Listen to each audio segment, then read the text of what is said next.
깜짝 놀랄 일이 벌어졌습니다. 라오스 오지 아카족이 한국의 후손이라는 사실이 밝혀지며 세계가 발칵 뒤집혔는데요. 고구려의 잃어버린 후예들을 찾아 떠난 프랑스 인류학자의 충격적 발견. 그들은 어떻게 이곳에서 1000년이 넘는 시간 동안 살아남았을까요? 1000년의 시간을 건너 5000km 떨어진 곳에서 발견된 한국의 피. 세계를 충격에 빠뜨린 바로 그 이야기 지금 공개합니다. 그 전에 잠깐 3초면 됩니다. 사연의 주인공을 위해 댓글로 메시지를 남겨주세요. 그리고 좋아요와 구독과 알림 설정도 부탁드립니다.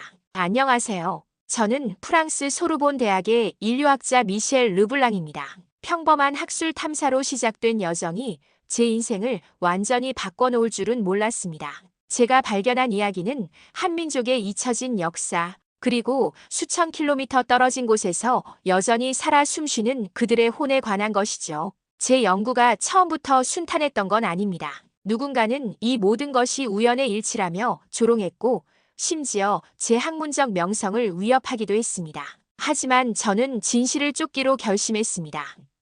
그 여정을 여러분과 나누고 싶네요. 라오스 북부 해발 1500m의 산악지대, 구름이 산등성이를 감싸는 이 고립된 마을에 처음 발을 디뎠을 때의 느낌이 아직도 생생합니다. 흙내음과 아침 안개가 어우러진 공기, 그리고 어딘가 낯익은 듯한 풍경. 아카족 마을은 제가 상상했던 것보다 훨씬 작고 소박했습니다. 초가 지붕에 목조 가옥 20채 정도가 산빛 아래 옹기종기 모여 있었죠. 가파른 산길을 따라 올라가는 내내 제 마음속엔 이상한 설렘이 가득했습니다. 마치 오래전에 잃어버린 무언가를 찾아가는 듯한 느낌이었습니다. 첫날 마을 사람들은 경계심 가득한 눈으로 저를 바라봤습니다. 낯선 외지인이었으니까요. 마을 대표인 타오 씨는 제게 단 한마디를 건넸습니다. 왜 왔습니까?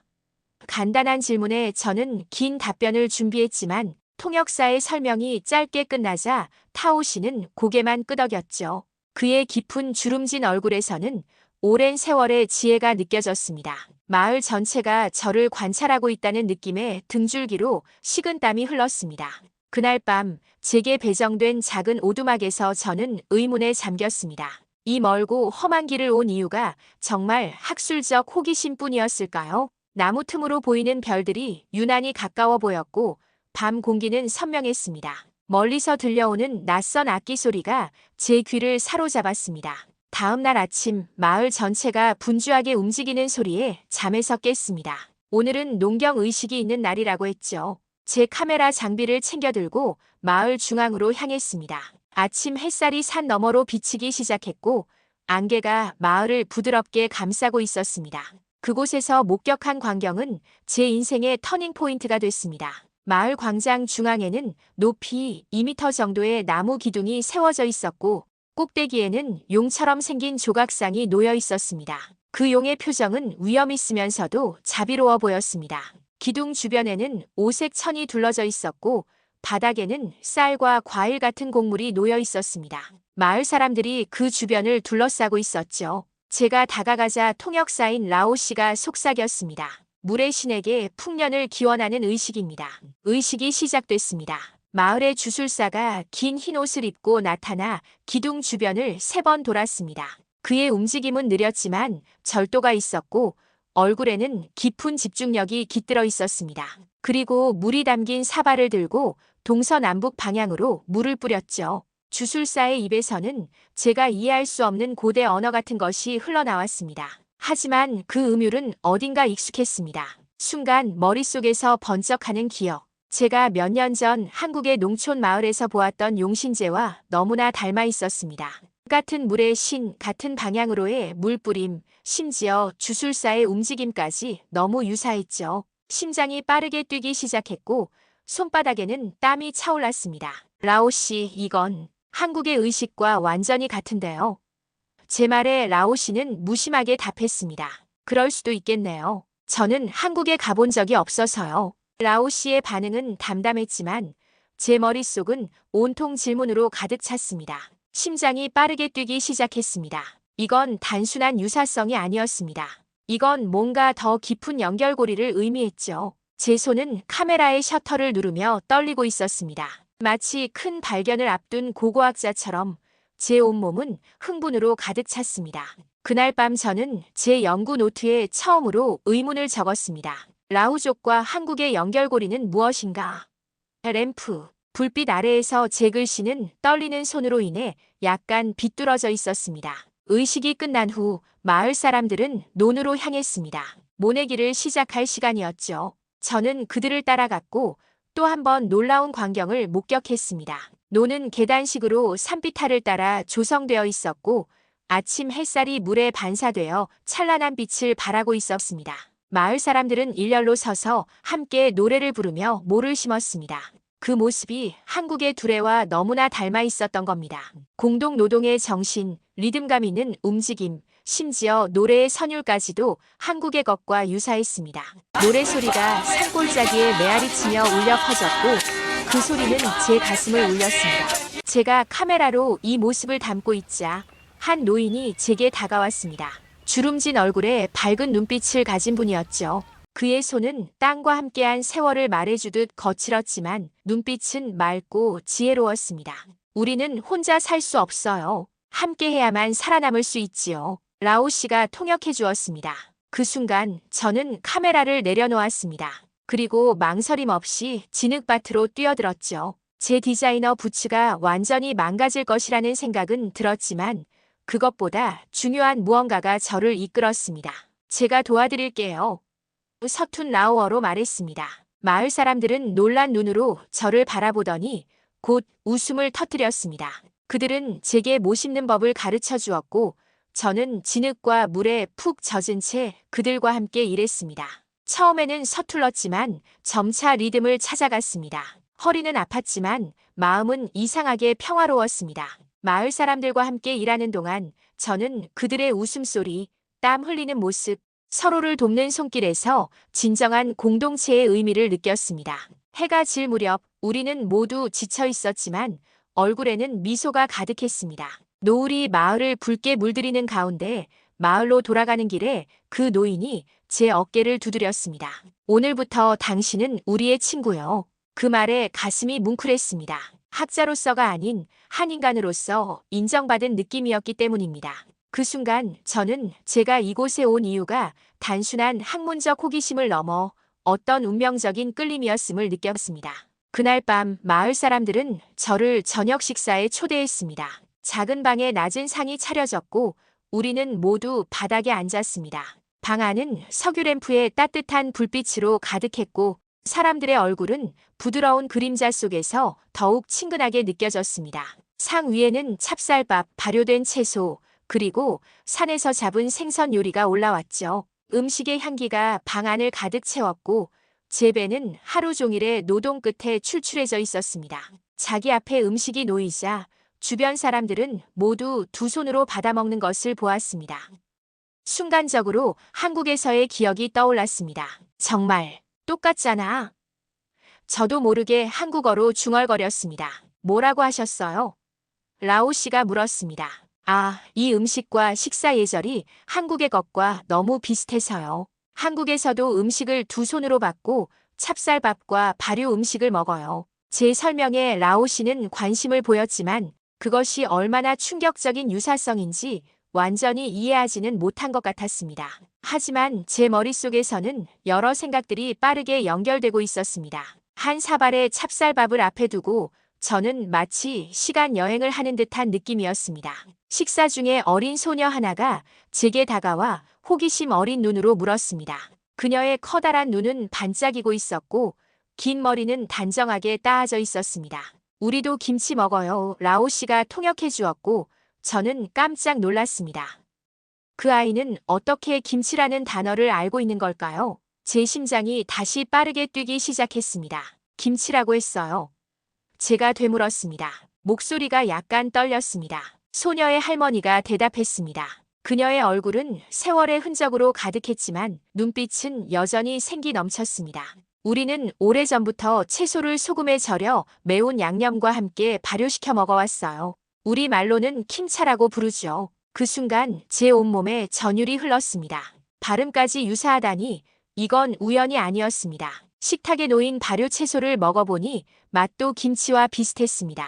덜 맵고 더 신맛이 강했지만 분명 같은 계통의 음식이었죠. 제 입안에서 느껴지는 그 맛은 한국에서 먹었던 김치의 기억을 생생하게 떠올리게 했습니다. 한국에서도 이렇게 해요. 제가 감정에 북받쳐 말했습니다. 목소리가 약간 떨렸고 눈가에는 뜻밖의 눈물이 맺혔습니다.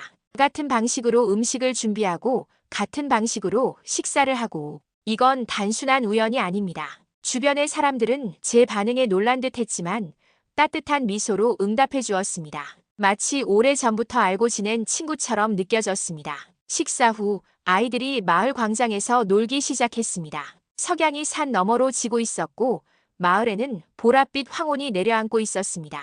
그들은 땅에 격자 무늬를 그리고 돌을 던지며 놀고 있었죠. 제 눈이 커졌습니다. 그것은 한국의 전통놀이 사방치기와 완전히 동일했습니다. 아이들의 웃음소리, 놀이의 규칙, 심지어 격자를 그리는 방식까지 너무나 흡사했습니다. 즉시 노트북을 가져와 한국 아이들이 사방치기를 하는 영상을 보여주었습니다. 노트북 화면에 모여든 라우족 아이들은 호기심으로 눈을 반짝였습니다. 그들은 영상을 보더니 환호성을 질렀습니다. 우리랑 똑같아. 그들의 기쁨은 순수했고 마을의 어른들은 묵묵히 이 장면을 지켜보았습니다. 아이들이 즐거워하는 모습을 보며 저는 놀이가 얼마나 깊은 문화적 기억을 담고 있는지 새삼 깨달았습니다. 특히 마을의 촌장은 깊은 생각에 잠긴 듯 했습니다. 그의 굵은 눈썹 아래의 눈은 오래된 기억을 더듬는 듯 했습니다. 그는 천천히 다가와 저에게 말했습니다. 우리 조상들의 이야기를 들려드리고 싶습니다. 내일 아침 제 집으로 오세요. 그의 목소리는 낮고 차분했지만 그 안에는 오랜 세월 간직해온 비밀을 풀어놓을 준비가 된 듯한 결연함이 느껴졌습니다. 그날 밤 저는 잠을 이루지 못했습니다. 오두막의 창문으로 쏟아져 들어오는 달빛 아래 저는 계속해서 메모를 하고 생각을 정리했습니다. 문화적 유사성이 너무나 많았고 그것은 단순한 우연으로 치부하기엔 너무 체계적이었습니다. 놀이, 음식, 농경 방식, 의례. 이 모든 것이 한국의 문화와 깊은 연관성을 가지고 있었죠. 머릿속에서는 수많은 가설이 떠올랐지만 어떤 것도 완벽하게 이 현상을 설명할 수 없었습니다. 밤새 뒤척이며 저는 내일 촌장이 들려줄 이야기를 기다렸습니다. 다음 날 아침 산에서 내려오는 신선한 공기가 마을을 감싸고 있었습니다. 저는 촌장의 집을 찾았습니다. 그의 집은 마을에서 가장 높은 곳에 위치해 있었고 마당에서는 마을 전체와 멀리 산맥까지 볼 수 있었습니다. 그는 제게 따뜻한 차 한 잔을 건네며 이야기를 시작했습니다. 차의 향기는 낯설지만 편안했고 그 맛은 묘하게 한국의 보리차를 연상시켰습니다. 우리 조상은 북쪽 하얀 눈 내리는 땅에서 왔다고 전해져 내려옵니다. 큰 전쟁이 있었고 우리 조상들은 남쪽으로 도망쳐야 했죠. 촌장의 목소리는 차분했지만 그 안에는 세대를 거쳐 전해진 슬픔이 묻어 있었습니다. 그의 말에 제 심장이 빠르게 뛰기 시작했습니다. 북쪽에 눈 내리는 땅, 큰 전쟁. 저는 즉시 고구려 멸망 후의 대규모 이주를 떠올렸습니다. 7세기 중엽 고구려가 멸망한 후 많은 사람들이 남쪽과 동쪽으로 흩어졌다는 역사적 기록이 있었던 겁니다. 제 손이 약간 떨렸고 목이 메었습니다. 이건 단순한 문화적 유사성을 넘어선 역사적 사실에 기반한 연결고리일 수 있었습니다. 그 이야기가 언제부터 전해져 내려왔나요? 제가 물었습니다. 제 목소리는 흥분으로 약간 높아져 있었습니다. 아주 오래전부터요. 제 할아버지의 할아버지의 할아버지. 그 너머로부터. 촌장이 답했습니다. 그의 눈에는 먼 과거를 바라보는 듯한 깊이가 있었습니다. 우리는 그 이야기를 대대로 전해왔습니다. 추운 겨울밤 어르신들이 아이들에게 들려주는 이야기죠. 혹시 조상들이 부르던 노래나 이야기가 남아있나요? 제 질문에 촌장은 잠시 침묵했습니다. 그의 얼굴에는 고민하는 기색이 역력했습니다. 마치 오래된 비밀을 지켜야 할지 공유해야 할지 고민하는 듯 했습니다. 촌장은 고개를 끄덕였습니다. 그리고 천천히 노래를 부르기 시작했습니다. 그의 목소리는 처음에는 떨렸지만 점차 힘을 얻어 마침내 방 안을 가득 채웠습니다. 낯선 언어였지만 그 선율은 어딘가 익숙했습니다. 마치 오래전에 들었던 자장가를 떠올리게 하는 느낌이었습니다. 노래가 끝나자 저는 제 녹음기를 꺼내 그 노래를 다시 한번 불러달라고 부탁했습니다. 촌장은 기꺼이 응했고 이번에는 더 자신감 있게 노래했습니다. 이후 몇 주 동안 저는 라우족의 언어와 노래를 집중적으로 연구했습니다. 낮에는 마을 사람들과 함께 일상을 보내고 밤에는 수집한 자료를 분석했습니다. 종종 밤을 새우기도 했죠. 그들의 언어에서 한국의 고어와 유사한 단어들을 발견했고 특히 숫자를 세는 방식과 친족 관계를 나타내는 단어들에서 놀라운 공통점을 찾았습니다. 제가 찾아낸 각각의 유사점은 마치 퍼즐 조각처럼 하나씩 맞춰져 갔습니다. 예를 들어 라우족은 어머니를 아머라고 불렀는데 이는 한국어의 어머니와 발음이 유사했습니다. 하늘은 하늘로, 땅은 땅과 거의 동일한 발음이었죠. 이것이 단순한 우연일 확률은 극히 낮았습니다. 특히 기본적인 단어들, 즉 인간의 가장 원초적인 관계와 자연현상을 나타내는 단어들에서 이러한 유사성이 발견된다는 것은 매우 의미심장했습니다. 특히 충격적이었던 것은 그들의 전통 신화였습니다. 라우족은 자신들의 조상이 천손이라고 믿었고 하늘에서 내려온 존재라는 이야기를 가지고 있었습니다. 이는 한국의 단군 신화와 놀랍도록 유사했죠. 마을의 노인들이 들려주는 이야기를 들으며 저는 종종 시간을 초월한 연결고리를 느꼈습니다. 그들이 말하는 신화적 존재, 자연에 대한 경외, 조상, 숭배의 방식 모두가 한국의 고대 문화와 맞닿아 있었습니다. 저는 밤새 자료를 분석하고 낮에는 마을 사람들과 함께 생활하며 그들의 문화를 더 깊이 이해하려 노력했습니다. 논에서 일하고 아이들과 놀고 노인들의 이야기를 들으며 저는 점차 이 마을의 일부가 되어갔습니다. 그러나 늘 제 마음 한구석에는 의구심이 있었습니다. 이 모든 증거가 학술적으로 인정받을 수 있을까? 다른 인류학자들은 이것을 어떻게 볼까? 제 경력에 어떤 영향을 미칠까? 밤마다 연구 노트를 정리하며 저는 끊임없이 제 자신과 싸웠습니다. 객관적 학자로서 이 모든 유사점들이 단순한 우연의 일치인지 아니면 실제 역사적 연결고리의 증거인지 냉정하게 판단해야 했습니다. 하지만 인간으로서 저는 이미 마음속 깊이 답을 알고 있었습니다. 이것은 우연이 아니었습니다. 한국으로 돌아온 후 저는 농촌 마을들을 찾아다녔습니다. 라우족과의 유사성을 더 자세히 연구하기 위해서였죠. 서울의 번화한 거리를 벗어나 한국의 시골로 들어갈수록 제 마음은 점점 더 라우족 마을로 돌아가는 듯한 느낌이 들었습니다. 전라도의 한 작은 마을에 도착했을 때 이상한 느낌이 들었습니다. 마치 이곳에 전에도 와봤던 것 같은 처음이 아닌 듯한 낯익음이었습니다. 봄비가 내리는 마을길을 걸으며 저는 이상한 편안함을 느꼈습니다. 마치 오랫동안 떠돌다 집에 돌아온 듯한 감각이었습니다. 마을의 배치, 집들의 형태, 심지어 마을 앞을 흐르는 시냇물의 위치까지 모든 것이 라우족 마을과 닮아 있었습니다. 물론 한국의 집은 더 현대적이었지만 기본 구조는 놀랍도록 유사했습니다. 마을을 둘러싼 산의 모양, 논밭의 배치, 그리고 마을 사람들이 서로를 대하는 방식까지도 라우족 마을의 기억을 떠올리게 했습니다. 한 할머니가 저를 집으로 초대해 점심을 대접해 주셨습니다. 빗방울이 지붕을 두드리는 소리가 방 안을 채웠고 할머니는 정성스럽게 음식을 준비하셨습니다.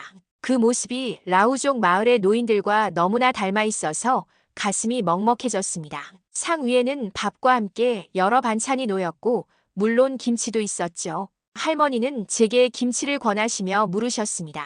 맵지 않아요? 그 순간 라우족 마을에서의 기억이 떠올랐습니다. 그곳에서도 비슷한 질문을 받았었죠. 두 문화 사이의 연결고리를 느끼는 순간이었습니다. 맵지만 맛있습니다. 제가 답했고 할머니는 환하게 웃으셨습니다. 그 웃음은 라우족 노인들의 웃음과 같은 따뜻함을 담고 있었습니다. 서로 다른 언어로 말하면서도 우리는 깊은 이해를 나누고 있었습니다. 할머니는 저에게 마을의 역사를 들려주셨습니다. 몇백 년 전부터 이어져 온 농사 방법, 의례, 그리고 전통에 관한 이야기였습니다. 그리고 잊지 못할 한마디를 덧붙이셨죠. 우리 마을 사람들은 원래 북쪽에서 왔다고 해요. 아주 오래전 일이지요. 그 말에 저는 숟가락을 떨어뜨릴 뻔했습니다. 북쪽에서 왔다는 이야기는 라우족의 전설과 일치했습니다. 그날 저녁 마을의 어르신들이 모여 제 이야기를 들었습니다. 작은 마을 회관에 10여 명의 노인들이 모였고 그들의 주름진 얼굴에는 호기심이 가득했습니다. 라우족에 관한 제 연구와 발견한 유사성에 대해 열정적으로 설명했죠. 제 이야기를 듣는 내내 어르신들의 눈빛은 점점 더 깊어졌습니다. 놀랍게도 어르신들은 크게 놀라지 않는 듯 했습니다. 우리 조상들이 멀리 떠났다는 이야기가 있었어요. 빽발의 노인 한 분이 천천히 말씀하셨습니다. 그분의 목소리는 조용했지만 흐르는 물처럼 힘이 있었습니다. 큰 전쟁 후에 많은 사람들이 남쪽과 동쪽으로 흩어졌다고 해요. 그들 중 일부는 바다를 건넜다고도 하고요. 이 말씀은 제 가설을 더욱 강화해 주었습니다. 고구려 멸망 후 일부 사람들은 현재의 라오스 지역까지 이주했을 가능성이 있었던 겁니다. 1300년이 넘는 시간 동안 분리되어 있었음에도 불구하고 그들은 여전히 문화적 DNA를 보존하고 있었습니다. 제 가슴은 놀라움과 감격으로 뛰었고 눈가에는 눈물이 맺혔습니다. 마치 역사의 퍼즐 조각을 맞추는 듯한 느낌이었습니다. 할아버지께서는 이런 이야기를 어디서 들으셨나요? 제가 물었습니다. 노인은 미소를 지으셨습니다. 어릴 적 제 할아버지께서 들려주셨어요. 그분은 또 자신의 할아버지에게서 들었죠. 이런 이야기는 글로 쓰여 있지 않아도 우리 피 속에 흐르고 있는 겁니다. 그날 밤 저는 마을 뒷산에 올랐습니다. 별이 가득한 하늘 아래 저는 멀리 북쪽을 바라보았습니다. 그곳에는 고구려의 옛 영토가 있었고 남쪽으로는 라오스가 있었습니다. 그 긴 여정을 상상하니 가슴이 벅차올랐습니다. 전쟁을 피해 남쪽으로 떠난 사람들, 낯선 땅에서 새로운 삶을 시작한 사람들, 그럼에도 자신들의 문화와 정체성을 잃지 않은 사람들. 그들의 이야기가 제 안에서 살아 숨쉬는 듯 했습니다. 귀국 후 저는 라우족 한국 문화 비교 연구라는 논문을 작성하여 국제학회에 제출했습니다. 논문을 쓰는 내내 저는 제 주장이 얼마나 파격적인지 잘 알고 있었습니다. 그럼에도 불구하고 저는 진실을 말해야 한다고 느꼈습니다. 예상대로 논문은 학계에 큰 파장을 일으켰습니다. 많은 학자들이 제 연구에 관심을 보였지만 비판도 많았습니다. 지금까지 고구려의 잃어버린 후예들을 찾아 떠난 프랑스 인류학자의 이야기를 들으셨어요. 끝까지 영상 시청해주셔서 감사합니다. 이 영상이 좋았다면 구독과 좋아요 부탁드립니다.